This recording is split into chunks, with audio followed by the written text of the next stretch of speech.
Seguimos en la mira, como les anunciábamos, con el director nacional de la policía, Mario Lachera. Mario, muchas gracias por estar. No, gracias a ti por la invitación. Se te habla mucho del tema de la cocaína en estos días. ¿Cuál es hoy el escenario, digamos, en el que Uruguay se encuentra? ¿Qué somos hoy? Porque pasamos de ser en la década de los 90, de los 2000, aquellos grandes cargamentos que pasaban por acá. Hubo luego una especie de silencio de radio durante casi 20 años, 15 años, ¿no? Donde se vieron muy poco eso, y ahora de golpe vemos un montón de cargamentos todos juntos, ¿no? ¿Eso a vos te da la cantidad de cargamentos como para decir, bueno, hay un repunte? Evidentemente que sí, nos falta un poco más de información para marcar absolutamente la tendencia, pero los indicios que están habiendo en la región y lo que ha ocurrido en los hechos en Uruguay y lo que está sucediendo en Europa nos está indicando, primero, que hay todos los informes indican de una mayor producción de cocaína en la región, que está saliendo hacia un mercado de África, Europa y Asia, y evidentemente estamos observando una mayor intensidad en las rutas que tocan toda la región, y que Uruguay siempre ha sido una ruta de alternativa para que salgan estos cargamentos. En algún momento hubo esa detención en el flujo, pero nuevamente ahora estamos observando de fines del año pasado a principio de una intensidad mayor que creemos obedece a la demanda, por un lado, en esas regiones extracontinentales nuestras, y por otro lado una producción muy importante también saliendo de la región o que se está originando en la región. Mario, el hecho de que Estados Unidos está viviendo esa crisis de los opiáceos, ¿no? Un drama terrible, ¿no? La gente muere en más cantidad por sobredosis que por accidente de tránsito. Se la están proporcionando mucho los cárteles mexicanos y algunos los colombianos. Hay como un incremento de la cocaína hacia Europa y un descenso hacia Estados Unidos, por lo menos de estos cárteles que trabajan acá. Las organizaciones que trabajan acá, sí, el descenso es notorio de hace bastante tiempo. Las rutas que van hacia Estados Unidos continúan estando en el norte.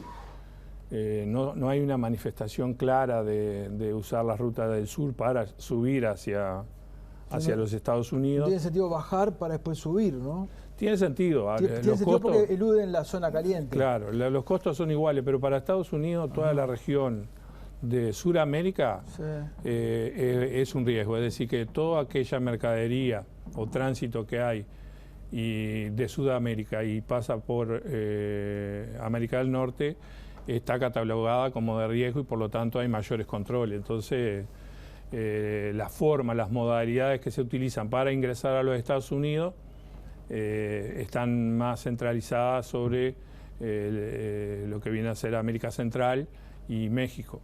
Ayúdame a entender. Si por cada partida, vamos a suponer que le damos por bueno esa teoría que hay de que por cada partida que cae 10 pasan, ¿no? No importa si son 10, 5 o 7. Si vos agarrás una y agarrás 7 o 10, ¿es mejor o peor? Porque si agarraste una, puede indicar que es menos la cocaína que está pasando. Si agarrás 10, parece que agarrás un montón, pero en realidad es más la cocaína que está yendo. ¿Me explico la pregunta? Sí. Es difícil de totalmente de evaluar. Es decir, cuando se hace este tipo de debate y análisis, se entiende que la incautación causa un perjuicio a la organización cuando la incautación es importante, y si desarticula o quema, como se dice vulgarmente, una ruta, produce un daño que se intenta reparar indudablemente con un flujo constante y permanente. Y lo que las grandes organizaciones internacionales lo que tienen son modalidades diferentes, diversas, y rutas diversas. Entonces a veces una ruta es interceptada y bueno, va a demorar un tiempo, va a pasar un tiempo o no en recuperarse. El tema es que el flujo de beneficio generalmente, si son organizaciones fuertes, no tienen pérdida. No tienen pérdida. ¿La gran boca de salida es el puerto? Sí, porque evidentemente en este último caso estamos hablando de 4.5 toneladas en un contenedor solo. Todavía no sabemos si salió de acá, todavía no se sabe eso, ¿no? No lo tenemos confirmado. Pero más allá de eso, si no está confirmado, esperemos a confirmarlo, pero quiero decir, en términos generales, el puerto es el lugar donde más pasa, digamos, donde más se usa para transitar la cocaína. Es en cantidades, por eso estaba hablando. En cantidades es el puerto. En cantidad del puerto. Ahora, en intensidad a veces es el aeropuerto, porque no olvidemos que por el aeropuerto están pasando continuamente correos humanos o correos courier, pero cantidades pequeñas. Claro. Pero a veces son muchos y es importante, digo, en los beneficios son también... Son muy importantes. Claro, estamos hablando de estructuras diferentes, de organizaciones diferentes, claro. De beneficios económicos diferentes. Que pase un contenedor o una partida por acá y siga y se agarre en Europa, ¿no? Cuando no es una entrega vigilada, cuando pasó y no nos enteramos. ¿Qué está demostrando? ¿Que estamos controlando mal? Sí, nos alerta, en este caso nos está alertando que, bueno, si se confirma que estamos siendo ruta y por lo tanto debemos extremar los controles a los efectos de detectarlos. Pero ¿cómo se mejora el control cuando de los contenedores que pasan por el puerto se controla 1 de cada 10? ¿No? ¿Cómo haces para intensificar y poder el 5%? El 5% se controla. No es tan... en realidad no te puedo contar el detalle esto. Sí. ¿Cómo se hace? Pero es inteligencia. Y mediante la inteligencia se reduce la cantidad de contenedores que se van a controlar. Los sospechosos por y también tenemos otra posibilidad que es, si bien a veces nosotros no lo podemos controlar acá, sí, porque a veces los tiempos, la forma, el proceso para el control a veces es complejo, nosotros podemos alertar a cualquier parte de la ruta que tenemos un contenedor que va con determinado rango de riesgo que debería ser controlado, sugerimos que sea controlado en cualquiera de las etapas donde toca puerto. Hay una buena colaboración. Hay buena colaboración, principalmente en lo que tiene que ver todo lo que es el RIL o vamos a decir la organización de las aduanas de todo el mundo. Y nosotros con las agencias también, con Europa, tenemos muy buena conexión. En la región tenemos buena conexión también con Brasil, principalmente. Y a través de ellos, que son, por supuesto, ellos tienen las rutas más importantes, como Argentina también, y a través de ellos llegamos a las otras agencias para poder intercambiar información. Lo que nos está indicando todo esto, bueno, que debemos recuperar nuestro estándar de control, que por ese tiempo, ese periodo que se tranquilizó, pareció que no estaba sucediendo y bueno, muchas veces sin querer se bajan las atenciones y bueno, hay que recuperar eso. Hubo un momento que la tecnología era usada por la policía para detectar interceptaciones telefónicas, etcétera, pero ahora parece que juega a favor de los delincuentes, porque el WhatsApp, por ejemplo, es muy difícil de controlar, ellos lo saben, lo utilizan y lo utilizan a su favor. O sea, ¿se está haciendo más difícil el control que lo que era en la década del 90?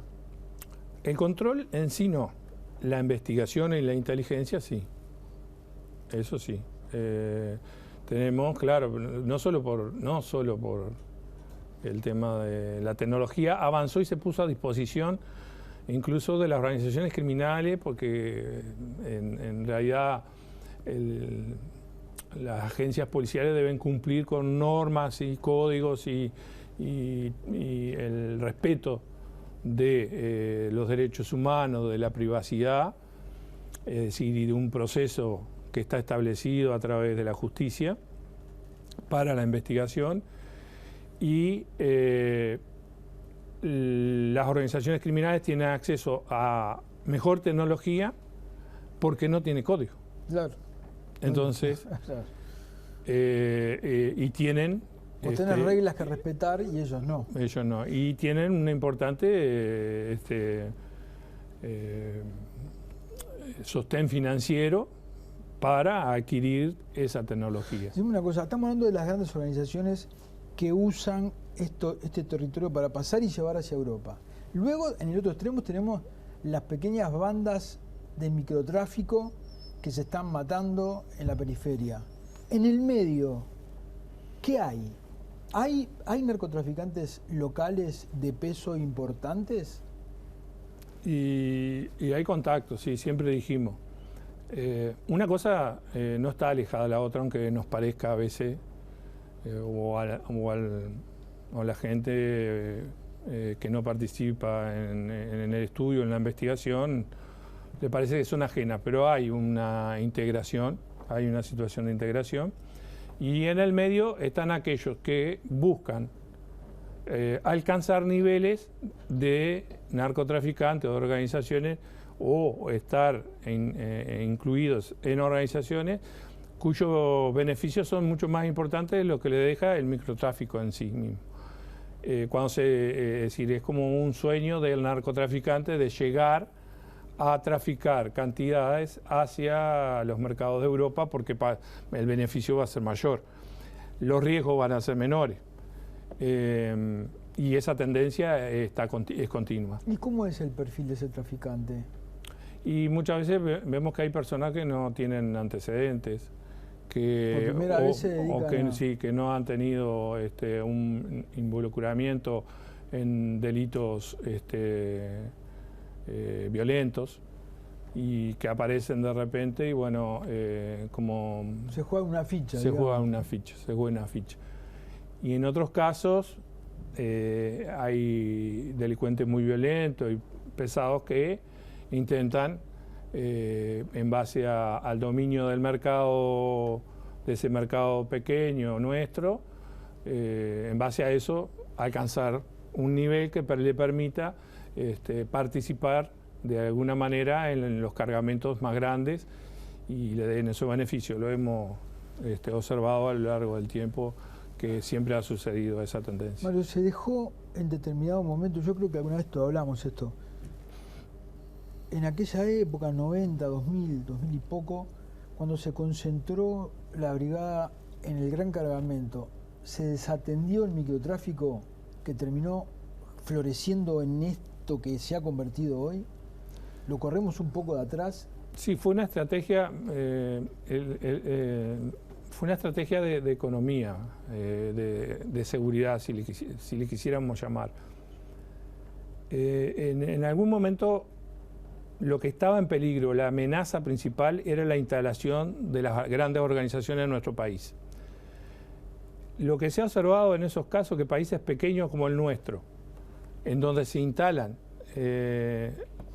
organizaciones muy fuertes, criminales, rompen la institucionalidad. Ese es un gravísimo problema que en las estrategias sobre las amenazas nosotros tenemos que tener presente continuamente. Y en aquel momento se detectó eso y se atacó eso. y se obtuvo resultados, muy buenos resultados. Indudablemente que la otra corriente que se veía más lenta y no teníamos los recursos, si bien toda la policía trabajaba sobre ese hecho, no teníamos nosotros los recursos, es decir, la dirección especializada en poder abarcar todo, bueno, llevó a un avance indudablemente de ese tráfico, pero también hay otros factores que colaboraron en la crisis económica, la situación en toda la región, el problema de la pasta base, que fue en realidad la sustancia que nos ha marcado muy mal a muchas generaciones de uruguayos, y que ahora nosotros estamos viendo esos efectos terribles. ¿Y cómo lo combatís ahora, Mario? Porque y bueno, de hace 3 años atrás cambiamos nosotros la matriz y la dirección especializada comenzó a trabajar sobre el microtráfico. ¿De cuántas bocas estamos hablando? Y es muy difícil, siempre ha sido una pregunta. Claro, pero antes había más, ahora hay menos. Claro, pero estamos hablando de 100 o de 2000. No, es más de 100. Es más de 100. Y quizás pueda llegar a un número de 1000. De 1000. ¿Se instalan en la periferia normalmente? Se instalan en todos los lugares que... Pues yo te puedo decir, porque nos puede parecer como lógico que estén en la periferia, pero ¿qué significa? ¿Que la periferia está fuera del control policial? Porque ¿por qué no se instalan más en la costa, en Pocitos, en Carrasco, no sé? Bueno, cambió la tendencia del usuario. Luego que salimos de 2005, 2006, comenzamos a salir de la crisis económica, los usuarios de drogas prohibidas comenzaron a cambiar su prevalencia. Es decir, en cierta manera siguieron el tema de la marihuana, que siempre fue prevalente en Uruguay, y se comenzó a contraer el consumo de pasta base y comenzó a aumentar el consumo de cocaína nuevamente, a convertirse casi en el segundo prevalente luego de la marihuana, y se le sumó incluso metanfetaminas que están surgiendo, como la denominada, comúnmente conocida como éxtasis, pero que tienen muchas composiciones diversas. Eso está llegando a un público con un poder adquisitivo importante, y eso hace que, bueno, que se corra lo que nosotros vemos o los ciudadanos ven con mayor frecuencia, son las bocas que distribuyen pasta base. Porque, bueno, alrededor de ella hay todo un cinturón de violencia, de todo tipo de violencia, que la gente lo percibe constantemente. Y pareciera entonces que ellos buscan ese tipo de zonas porque, bueno, están rodeados. Ese cinturón también les ofrece ciertas seguridades para impedir la acción policial y lograr un control o un dominio de ese territorio, donde también los usuarios son los que compran o los que se abastecen de la pasta base. Entonces, ¿Es policial la solución? No, por supuesto. En todo el mundo, la estrategia a nivel Naciones Unidas, siempre se habló de muchos factores que intervienen en el tema, y por eso se habla de que hay programas para el control de la demanda, programas para el control de la oferta, programas para impedir el lavado de activos, es decir, tratar de quitarle... varios frentes. Pero acá se está haciendo eso, se está combatiendo a varios frentes. Sí, se está combatiendo a varios. ¿Sí? Se está combatiendo. Indudablemente ha habido procedimientos que han sido públicos y como de casos de traficantes que estaban, o figuras de organización o de crimen que estaban escondidas en Uruguay y comprando o utilizando o teniendo grandes bienes, y bueno, y fueron detectadas, se hicieron los procedimientos. La justicia ha incautado una importante cantidad de valores, tanto en efectivo como en bienes, y eso está a disposición de la Junta Nacional de Drogas. Con eso se logra sustentar recursos en todas esas áreas, en donde se estima por parte de la Junta Nacional de que es necesario sustentar, y bueno, se va llevando de esa manera. Nosotros creemos que estamos mejor que antes. Indudablemente que las amenazas, bueno, son importantes. Y esto es un elemento que por bastante tiempo va a permanecer, porque no es Uruguay, que no es una isla, está sucediendo en toda la región y está sucediendo en el mundo. Es decir, Europa está teniendo problemas, Estados Unidos está teniendo problemas, es decir, todas las naciones desarrolladas están teniendo problemas con este tema. Te quiero hacer dos preguntas para cerrar de perfil político referidas a las drogas, pero antes quiero meter una que no tenga que ver con las drogas, que vamos a terminar el año, el gobierno va a terminar con un mejor índice. A ver, prometió 30% menos de rapiña, no se va a poder cumplir, pero va a terminar con ¿cuánto? Por encima, o sea, va a terminar con más rapiñas de la que tenía cuando hizo la promesa o el anuncio, o con menos. Y si es con menos, ¿con cuánto más o menos? No. En este momento va a haber en los próximos días una entrega de datos estadísticos, sí, que reflejan tendencias que el año pasado tuvieron un aumento importante, sí, homicidios, rapiñas y hurtos, y ya estamos observando un descenso en algunos casos, y en otros la tendencia esa tan al aumento como el tema de las rapiñas está descendiendo. ¿Cómo vamos a cerrar el año y después cómo va a ser el periodo? Indudablemente que no se va a escapar de la tendencia que venía. Vamos a tener todavía a reflejar ese aumento. Lo que tenemos, sí, lo que tenemos es que hubieron programas que funcionaron, luego hubo un cambio de ecuación, que ya lo hemos hablado muchas veces, en cuanto a la administración de justicia, cambió. Ya estamos recuperándonos de este... Ya no se paga más, el proceso ya está en funcionamiento. Ya está en funcionamiento, ya estamos recuperando. ¿Y cuál es el resultado? Y bueno, esa baja que estamos teniendo. Pero no es muy sensible. No es una baja tan sensible. Lo que pasa es que vamos a necesitar tiempo, vamos a necesitar mucho esfuerzo para volver a la tendencia que tuvimos en el programa en el 2016-2017. Es decir, nosotros en el futuro se tendría que comenzar a obtener en una futura administración esa baja que tuvimos 2016-2017 para en 5 años más profundizar y llegar a obtener ese anhelo o esa esperanza que todo el mundo está buscando, en cuanto a que se reflejen mejores números y baje la incidencia de la criminalidad, principalmente en el delito violento, porque el problema que nosotros tenemos es el delito violento. Dos preguntas finales sobre la droga.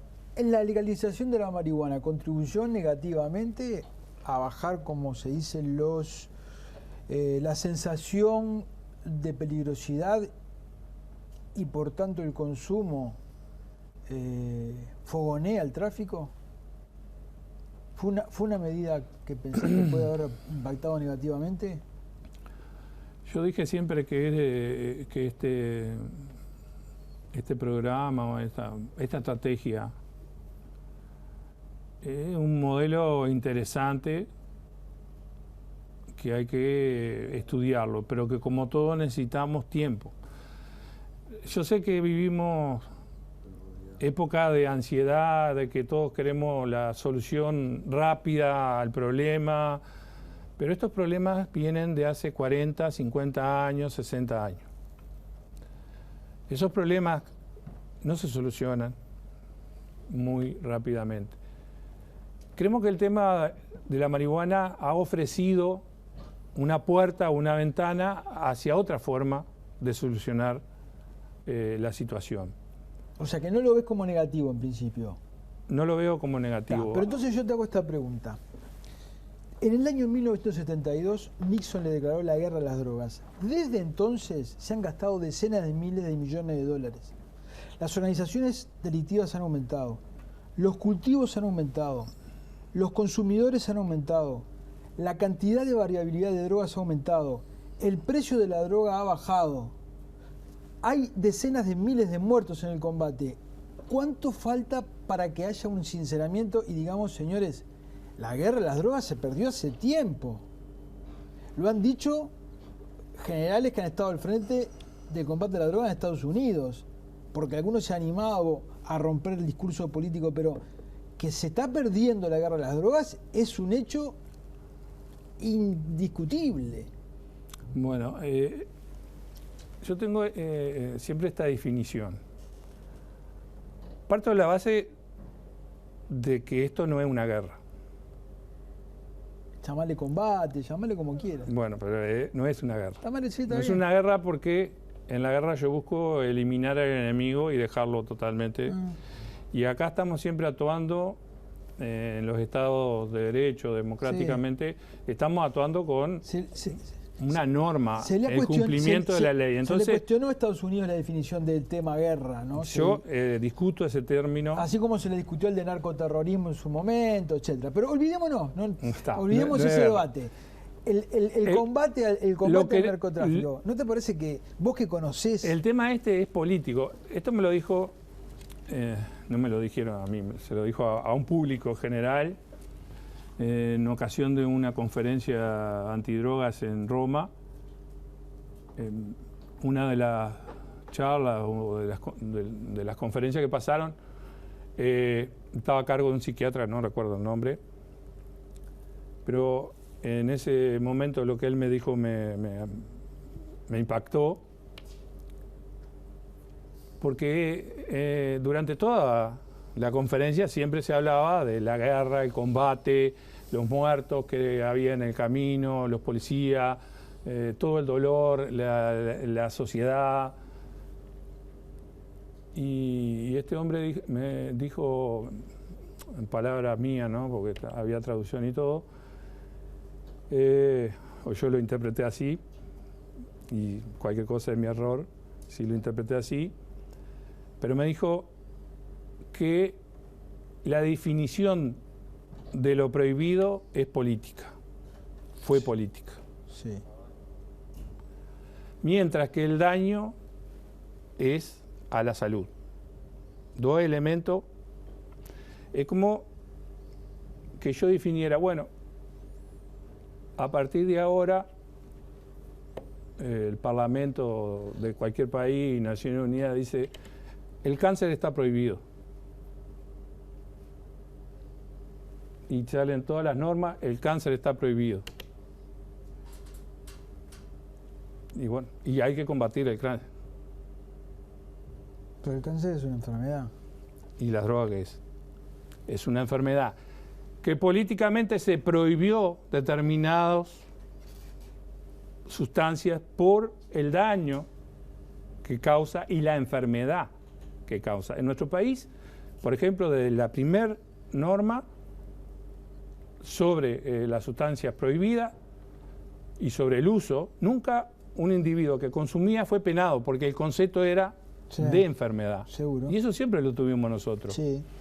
En algunos otros lugares del mundo no tienen ese concepto, pero siempre lo tuvimos. Pero este hombre decía así. Y entonces repasaba la historia y decía, sí, alguien declaró que esto era prohibido. Y entonces los policías nos obligamos a combatir. Las sociedades definen qué es delito y qué no. Entonces, ese es el tema, no es una guerra.